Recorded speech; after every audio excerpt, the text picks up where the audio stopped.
1502දී ඇමරිකෝ වෙස්පුචි ෆෝක්ලන්ත දූපත් දුටු බවට මතයක්ද ඇත. 1504දී ප්‍රංශ නාවිකයෙකු වන ගොන්විල්හි විනෝවා පොල්මිය මෙම දූපත් දැක ඇති බවට විශ්වාසයක් ඇත.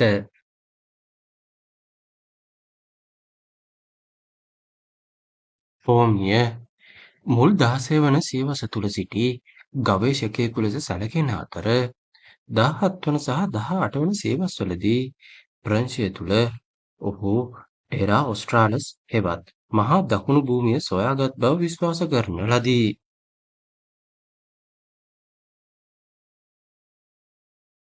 ටෙරා ඔස්ට්‍රාලස් යනු ලතින් බසින් දකුණු භූමිය යන්නයි. 15 වන සහ 18 වන සියවස් අතර මුලින්ම ප්‍රකාශයට පත් කරන ලද සිතියම්වල දක්නට ලැබුණු උපකල්පිත මහද්වීපයකි. එවකට මෙම මහද්වීපය කිසිදු සමීක්ෂණයක් හෝ ඍජු නිරීක්ෂණයක් මත නොව උතුරු අර්ධගෝලයේ මහද්වීපික භූමිය දකුණු අර්ධගෝලයේ භූමියක් මගින් සමතුලිත කළ යුතු යන අදහස මත පදනම් වේ. මෙලෙස 15 වන සහ 16 වන සියවස්වල සිතියම්වල ටෙරා ඔස්ට්‍රාලස් හෙවත් මහා දකුණු භූමිය දක්වා තිබුණද ඒ වන විට යුරෝපීයන් විසින් ඕස්ට්‍රේලියා මහද්වීපය සහ ඇන්ටාර්ක්ටික් මහද්වීපය සොයාගෙන නොතිබිණි. ප්‍රංශයේ නෝමැන්ඩි ප්‍රදේශයේ සමහර ඉතිහාස පොත්වල උගන්වා ඇත්තේ පෝමියර් 1504දී වර්තමානයේ දකුණු බ්‍රසීලය ලෙස හඳුන්වනු ලබන ප්‍රදේශයට පැමිණි බවයි. දකුණු බ්‍රසීලයට යෑම වාර්ෂිකව ඔහුගේ උපන්කම වන ප්‍රංශයේ නෝමැන්ඩියේ හොන්ෆ්ලියර්හි සහ බ්‍රසීලයේ සව් ෆ්‍රැන්සිස් ඩෝසුල් දූපතේ සමරනු ලැබේ. සමහර ඉතිහාසඥයන් තර්ක කරනු ලබන්නේ මොහුගේ මෙම ගවේෂණය ප්‍රබන්ධයක් බවයි. සමහර ඉතිහාසඥයන් විශ්වාස කරන්නේ 1520දී පමණ මැගලන් හෝ එම කණ්ඩායමේ සිටි ස්ටීවන් ගෝමස් විසින් මෙම දූපත් නිරීක්ෂණය කළ බවයි. ෆර්නෑන්ඩි මැගලන් 1519ත් 1522ත් අතර කාලයේ ඉස්පාඤ්ඤයන් විසින් එවකට සිදු කර ලද ඉන්දීය කොදෙව් ගවේෂණය සඳහා නායකත්වය දක්වන ලද ප්‍රසිද්ධ පෘතුගීසි ගවේෂකයෙකි. මෙම ගවේෂණය අතරතුර ඔහු වර්තමානයේ මැගලන් සමුද්‍ර සංධිය ලෙස හඳුන්වන සමුද්‍ර සංධිය සොයා ගන්නා ලදී.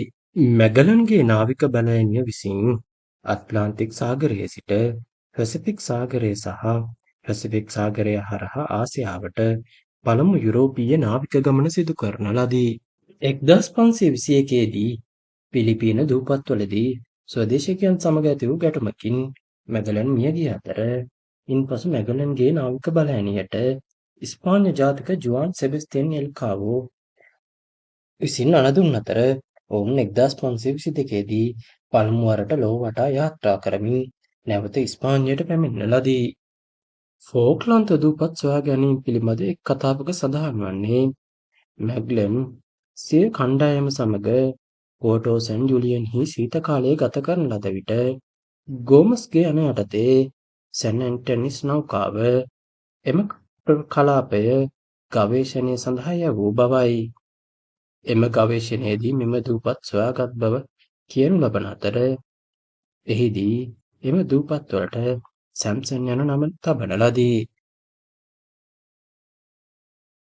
සැන්සන් හෝ සැම්සන් යන්නට එම නම ටෙහුඑල්වාස් ප්‍රධාන භූමියේ විසූ ටෙහුල්වාස්වරුන්ගේ මිත්‍යා යෝධයා හැඳින්වූ නම හෝ එම දූපත සොයාගත් දිනය ශාන්ත සැම්සන්ගේ මංගල්‍ය දිනය වූ නිසා විය හැකි බව පැවසේ. සැන් ඇන්ටෝනියෝ නෞකාවේ දේවගතිවරයා වූ ප්‍රංශ ජාතික බර්නාඩ් කැල්මේට් එම දිවයින දවසේ සාන්තුවරයාගේ නමින් නම් කළ බව කියනු ලැබේ. මෙම දූපත් සමූහය හැඳින්වීමට එම දූපත සොයාගත් ඇය සැලකෙන නෞකාවේ නම වන සැන් ඇන්ටෝනියෝ යන නමද උපුටා දක්වා ඇත. ෆෝක්ලන්ත දූපත් සොයා ගැනීම පිළිබඳ තවත් කතාවක කියවෙන්නේ පෘතුගීසි ගවේෂක ස්ටීවන් ගෝම්ස් එම දූපත් සොයාගත් බවයි. ස්ටීවන් ගෝම්ස් මැගලන්ගේ ලෝවටා චාරිකාවේ නාවික බලඇණියට එක්ව සිටි අයෙක් වන අතර එම නාවික බලඇණිය වර්තමානයේ මැගලන් සමුද්‍ර සන්ධිය ලෙස හඳුන්වන ප්‍රදේශයට ළඟා වූ පසු මැගලන්ට විරුද්ධව ඇති වූ කැරැල්ලේදී ඔහු කැරලිකරුවන්ට එක්විය. පසුව එම කැරැල්ල පරාජයට පත් වුවත් ස්ටීවන් ගෝම් සැන් ඇන්ටෝනියෝ නෞකාව තම භාරයටගෙන එය නැවත ඉස්පාඤ්ඤය දෙසට යාත්‍රා කරන්නට විය. ඉස්පාඤ්ඤය දෙසට එන ආපසු ගමනේදී ඕක්ලන්ත දූපත් ඔහු විසින් සොයාගන්නා ලද බවට මතයක් පවතී. ඔහු 1521 මැයි මාසයේදී සැන් ඇන්ටෝනියෝ නෞකාව සමග ඉස්පාඤ්ඤයට පැමිණෙන ලදී. 1770 ප්‍රකාශයට පත් කර ලද කෘතියක දැක්වෙන්නේ මැගලන් විසින්ම මෙම දූපත් දුටු බවත් එහෙත් එම දූපත්වලට ඔහු ගොඩ බැස්සේ නොමැති බවයි.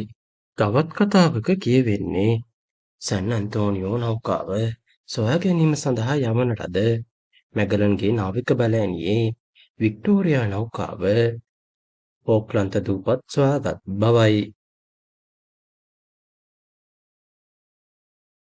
ලොව වටා චාරිකාවට එක් වූ මැගලන්ගේ නාවික බලඇණියේ නෞකා පහෙන් නැවත ඉස්පාඤ්ඤය වෙත පැමිණියේ සැන් ඇන්තෝනියෝ සහ වික්ටෝරියා යන නෞකා දෙක පමණි.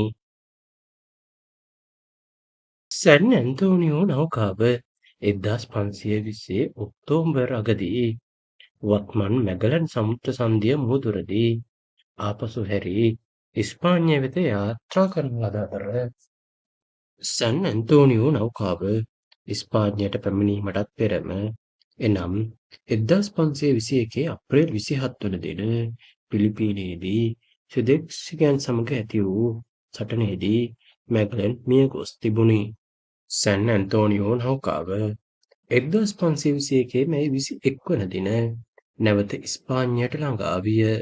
මැගලන් මියගිය පසු සෙබස්තියන් එල්කානෝගේ අණ යටතේ යාත්‍රා කළ වික්ටෝරියා නෞකාවේ එල්කානෝ ඇතුළු 17 දෙනෙක් ලෝ වටා යාත්‍රා කළ පළමු යුරෝපීයන් බවට පත් කරමින් පළමුවරට ලෝ වටා යාත්‍රා කළ වික්ටෝරියා නෞකාවෙන් 1522 සැප්තැම්බර් 6 වන දින ඉස්පාඤ්ඤයට ළඟා විය.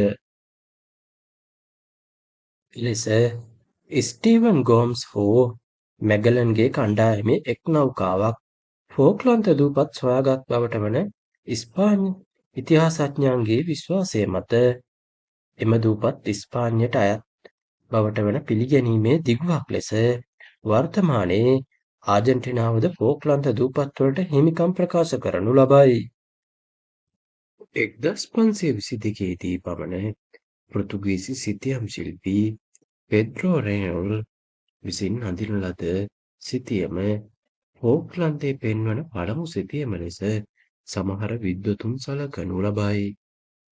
1525 දී ඉස්පාඤ්ඤයන් විසින් සිදු කරන ලද ලොයිස්ගේ දේශ ගවේෂණ කණ්ඩායමේ සිටි අනුන්සියාඩා නෞකාවේ කපිතාන් පෙද්‍රෝ වේගා මෙම දූපත් දැක ඇති බවට විශ්වාසයක් පවතී.